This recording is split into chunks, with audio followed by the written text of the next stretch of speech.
Hello everyone, कैसे हो सभी। उम्मीद है सब बढ़िया होंगे। पिछले वीडियो में हमने प्रतिस्थापन विधि सब्स्टिट्यूशन मेथड किया था। इस वीडियो में हम विलोपन विधि करेंगे। विलोपन विधि भी आसान है। इसमें हमें क्या करना होता है, जैसे दो वेरिएबल है दोनों इक्वेशन में x एंड y, तो हमें किसी एक को हटाना है। या तो दोनों इक्वेशन में से हम x को हटाएंगे या दोनों इक्वेशन में से हम y को हटाएंगे। वो आप किसी को भी हटा सकते हैं, किसी भी वेरिएबल को। जैसे यहाँ दूसरी इक्वेशन में देखें तो यहाँ लिखा हुआ है x प्लस वाई बराबर 8 और पहली इक्वेशन में लिखा हुआ है 2x प्लस 3y बराबर 19। तो हटाने के लिए हमें दोनों को इक्वल करना पड़ेगा। जैसे यहाँ 2x लिखा हुआ है तो या तो हम ऐसा कर सकते हैं कि इस पूरी इक्वेशन को जब 2 से गुणा करेंगे तो यहाँ हमारे पास 2x आ जाएगा। या हम ऐसा कर सकते हैं कि अगर हमें y हटाना है तो पूरी इक्वेशन को हम 3 से गुणा कर देंगे, जिससे यहाँ 3y आ जाएगा। तो आप किसी भी तरीके से कर सकते हैं, या तो x को हटाओ या y को हटाओ, किसी एक को हटाना है, गायब करना है। एलिमिनेशन का मतलब ये होता है हटाना, एलिमिनेट करना यानी कि हटाना। तो हम इस इक्वेशन में से पहले x को हटाते हैं।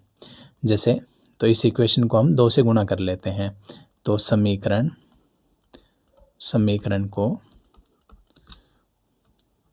2 से गुणा करने पर, जब इसको हम 2 से गुणा करेंगे तो 2 का गुणा पहले x के साथ करेंगे तो हमारे पास हो जाएगा 2x। 2 का गुणा y के साथ करेंगे तो हमारे पास हो जाएगा 2y। और 2 का गुणा 8 के साथ करेंगे तो हमारे पास हो जाएगा 8 का 2 से गुणा किया तो 16। ये हमारे पास हो गई इक्वेशन नंबर 2। अब जो हमारे पास पहली इक्वेशन है उसको यहाँ लिखते हैं। पहली इक्वेशन क्या है हमारे पास? पहली इक्वेशन है हमारे पास 2x प्लस 3y बराबर 19। अब हम यहाँ से हटा सकते हैं। अब यहाँ देखो, यहाँ हमने वैल्यू बराबर कर ली है, y की तो नहीं लेकिन x की बराबर की है। तो यहाँ भी 2x है और यहाँ भी 2x है। यदि हम दोनों इक्वेशन को ऐड करते हैं तो 2x और 2x कितना हो जाएगा? 4x। हमें ऐड नहीं करना, हमें x को गायब करना है, हटाना है। तो इसके लिए हम क्या करेंगे, पहले ये जो इक्वेशन लिखी हुई है इसमें से इस इक्वेशन को घटा देंगे। तो 2x में से जब 2x माइनस करेंगे तो x से x क्या हो जाएगा? कैंसिल आउट हो जाएगा, 0 हो जाएगा, यानी x हमारा हट जाएगा, हमारे पास केवल y बचेगा। तो इससे हम क्या करते हैं, इस इक्वेशन में से ये माइनस करते हैं। माइनस करने के लिए हम क्या करते हैं, साइन चेंज करते हैं। ये प्लस का है तो किसका हो जाएगा?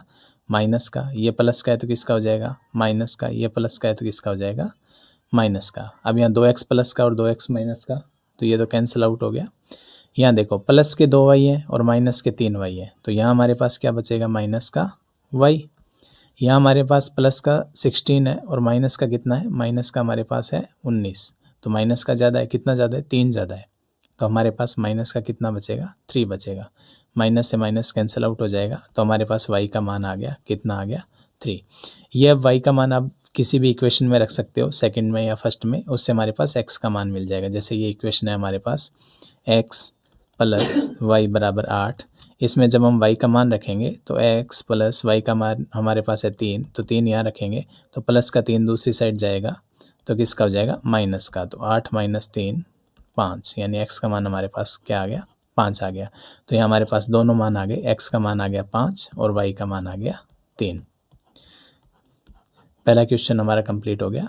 इसी तरीके से हम दूसरा एग्जाम्पल देखते हैं। दूसरे एग्जाम्पल के लिए नेक्स्ट स्लाइड की तरफ चलते हैं। ये हमारे पास दूसरा एग्जाम्पल है, ये उससे थोड़ा सा मुश्किल है। इसमें पहली इक्वेशन हमारे पास दे रखी है 3x प्लस 5y बराबर 13। दूसरी दे रखी है 4x प्लस 3y बराबर 10। इसमें हम किसी एक इक्वेशन को मल्टीप्लाई करके कैंसिल आउट नहीं कर सकते। जैसे यहाँ 3x लिखा हुआ है तो हम इसमें अगर मल्टीप्लाई करें डायरेक्ट किसी संख्या से तो वो 3 नहीं आएगा। हालांकि रेशो में मल्टीप्लाई करें तो आ जाएगा, लेकिन वैसे नहीं आएगा। यहाँ 5y लिखा हुआ है, यहाँ 3y लिखा हुआ है, तो या तो हमें y को हटाने के लिए y इक्वल करना पड़ेगा या x को हटाने के लिए x इक्वल करना पड़ेगा। तो उसके दो तरीके हैं कि इक्वल कैसे करना है। जैसे मान लो यहाँ हमें x को इक्वल करना है, तो हमारे पास जैसे यहाँ पहला जो इक्वेशन है उसमें x के मल्टीप्लाई में है 3 और दूसरी इक्वेशन में x के मल्टीप्लाई में लिखा हुआ है 4। तो एक तरीका तो ये है कि आप 3 और 4 का एलसीएम निकाल लें, तो जितना उसका एलसीएम आएगा वो संख्या हम वहाँ x के मल्टीप्लाई में बनाने की कोशिश करते हैं। जैसे 3 और 4 का एलसीएम देखें तो एलसीएम कितना हो जाएगा? 3 और 4 का एलसीएम होता है 12। तो हमें क्या करना है, पहली इक्वेशन को इस तरीके से बनाना है कि x का जो गुणांक है वो कितना हो जाए? 12 हो जाए। दूसरी इक्वेशन को भी इस तरीके से गुणा करेंगे कि x का जो गुणांक है वो कितना हो जाए? 12 हो जाए। तो अगर हमें x को कैंसिल आउट करना है, x को हटाना है, तो दोनों इक्वेशन में हमें 12 लेके आना पड़ेगा। तो यहाँ से अगर हम देखें तो पहली इक्वेशन को 12 यहाँ 12x के गुणा में 12 बनाने के लिए हमें किससे गुणा करना पड़ेगा, 4 से गुणा करना पड़ेगा। और दूसरी इक्वेशन में यहाँ 12 बनाने के लिए किससे गुणा करना पड़ेगा, 3 से गुणा करना पड़ेगा। तो आप यहाँ लिख सकते हैं कि समीकरण 1 को 4 से व समीकरण 2 को 3 से गुणा करने पर, तो पहली इक्वेशन को जब हम 4 से गुणा करेंगे तो 4 का 3x से करेंगे तो कितना हो जाएगा, 12x हो जाएगा। 4 का 5y से करेंगे तो कितना हो जाएगा, 20y हो जाएगा। 4 का 13 से करेंगे तो कितना हो जाएगा, 52 हो जाएगा। इसी तरीके से दूसरी इक्वेशन को 3 से गुणा करेंगे, 3 का 4 से गुणा करेंगे तो कितना हो जाएगा, 12x हो जाएगा। 3 का 3 से गुणा करेंगे तो कितना हो जाएगा, 9y हो जाएगा। और 3 का 10 से गुणा करेंगे तो कितना हो जाएगा, 30 हो जाएगा। वो सेम यहाँ हमारे पास x इक्वल हो गया, तो x से x कैंसिल आउट कर सकते हैं। उसके लिए हमें क्या करना पड़ेगा, इस इक्वेशन में से इस इक्वेशन को माइनस करना पड़ेगा। तो यहाँ हम क्या करेंगे, साइन चेंज करेंगे। ये प्लस का है तो यहाँ क्या हो जाएगा, माइनस। ये प्लस का है तो ये क्या हो जाएगा, माइनस। और ये भी क्या हो जाएगा, माइनस। तो 12x से 12x कैंसिल आउट हो जाएगा, ये प्लस का ये माइनस का। यहाँ प्लस का है 20y और माइनस का है 9y। तो 20y प्लस का ज़्यादा है, कितना ज़्यादा है, 11y ज़्यादा है। तो यहाँ हमारे पास बचेगा 11y। यहाँ देखें तो प्लस का 52 है, माइनस का 30 है, तो कितना बचेगा, प्लस का हमारे पास बचेगा 22। यहाँ 11 मल्टीप्लाई में है, दूसरी साइड जाएगा तो भाग में 22/11, यानी y का मान हमारे पास आ जाएगा, कितना आ जाएगा, 2।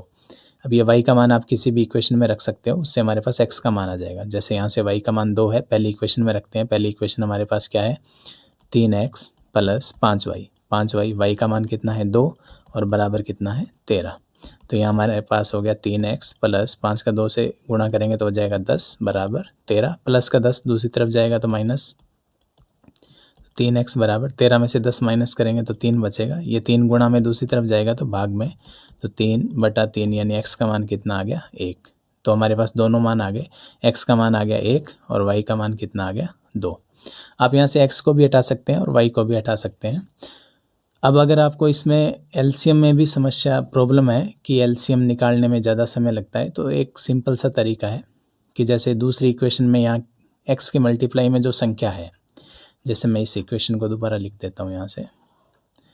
जैसे हमारे पास पहली इक्वेशन क्या है, 3x + 5y = 13 और यहाँ है 4x + 3y = 10। अगर आपको ये टाइम कंज्यूमिंग लगता है कि इससे टाइम ज़्यादा लगेगा कि पहले एलसीएम निकालें फिर पता करें कि कौन सी संख्या से गुणा करना है, तो उसके लिए सिंपल सा मेथड ये है कि जैसे पहली दूसरी संख्या है उसमें x के मल्टीप्लाई में 4 है, तो जो दूसरी इक्वेशन में x के मल्टीप्लाई में है उसको तो गुणा करेंगे पहली इक्वेशन से, और जो पहली में उसको गुणा करेंगे दूसरी से।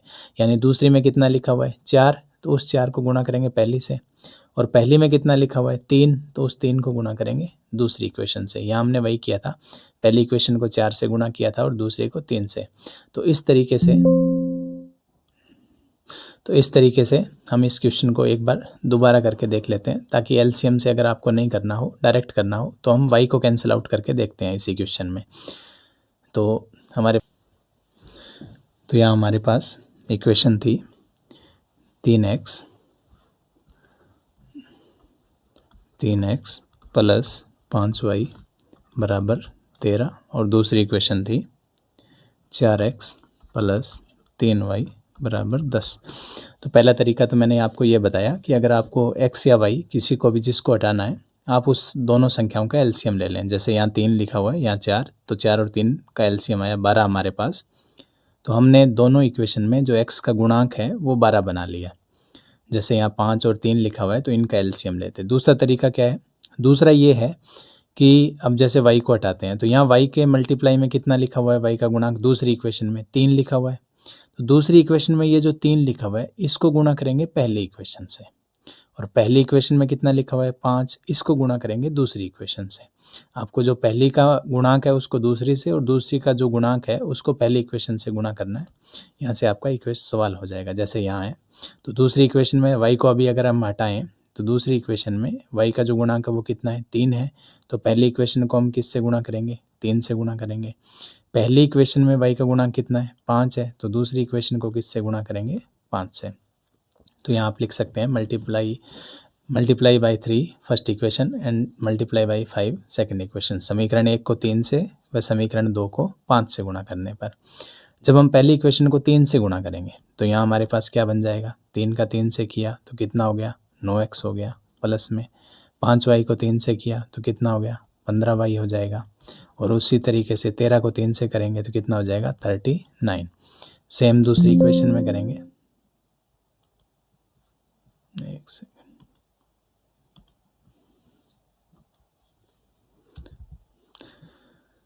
ये सेम हम दूसरी इक्वेशन में करेंगे। दूसरी इक्वेशन को 5 से गुणा करना है तो 5 को 4x से किया तो कितना हो गया हमारे पास 20x हो गया प्लस में 5 को 3 से किया तो कितना हो गया 15y हो गया बराबर 5 को 10 से किया तो कितना हो गया 50 हो गया। यहाँ भी अगर आप देखेंगे तो ये y जो है दोनों बराबर हो गए। या तो आप एलसीएम लेके गुणा करो, या आप जो गुणांक है जो पहली इक्वेशन का गुणांक है उसको दूसरी इक्वेशन से, जो दूसरी का गुणांक है उसको पहली इक्वेशन से गुणा कर सकते हैं। उससे भी आप हटा सकते हैं या तो x को या y को। तो हमने यहाँ y के गुणांकों को आपस में गुणा किया है तो यहाँ हम y हटा सकते हैं। तो ये माइनस करेंगे पहली इक्वेशन में से दूसरी इक्वेशन को, तो ये प्लस है तो ये किसका हो जाएगा माइनस का, ये प्लस है तो किसका हो जाएगा माइनस का, ये प्लस है तो किसका हो जाएगा माइनस का। यहाँ आप देखेंगे 15y ये प्लस का है ये माइनस का है तो दोनों आपस में कैंसिल आउट हो जाएंगे।